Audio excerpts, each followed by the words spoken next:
The reason we use the word freedom is because everybody in the world is worthy of freedom. Well, I think I have to go all the way back to when Libby told me there was 40 million slaves in the world, and I didn't believe it. And then after looking into it a bit was, what really am I going to do? Somebody had given me the illustration of the bread and the fish that, fed 5,000, and just bring what you have to the table. And I didn't have much, so I bought a couple canvases, and we had the idea to paint a portrait of a survivor, to let her tell the world what's going on. We had one portrait that we started with, a young girl that had been sold into a brothel, and we were able to get her story to an artist. This artist then painted a portrait of this young girl to tell her story in a very dignified way. And I put that painting out on the internet, and I hit a nerve.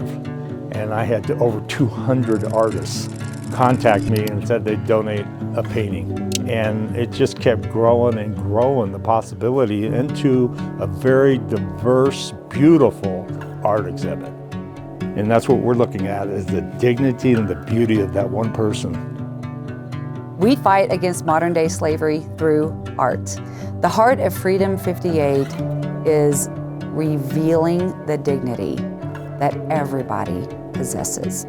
Art does something really beautifully to move our hearts. It's called Interception, and it really depicts the difference between the light and the darkness.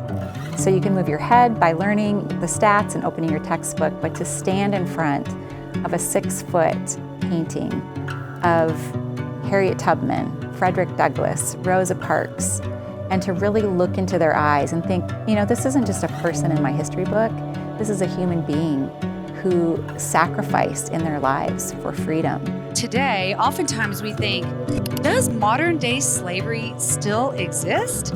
There's no way. How could that be? Freedom 58 is all about educating, training, and mobilizing people in the fight against human trafficking. I learned about it about 6-7 years ago now. And when you don't know about it, you kind of have this ability to not care. But once you do know about it, you can't unknow the truth about human trafficking and modern day slavery. And so it will open your eyes to the problem in the world today, but it will also bring you, I believe, joy to see the goodness of people around the world fighting to make a difference, and the survivors of human trafficking and their stories of resilience and stories of hope. You're blind and somebody takes the cataracts off your eyes and you get to see for the first time what's possible.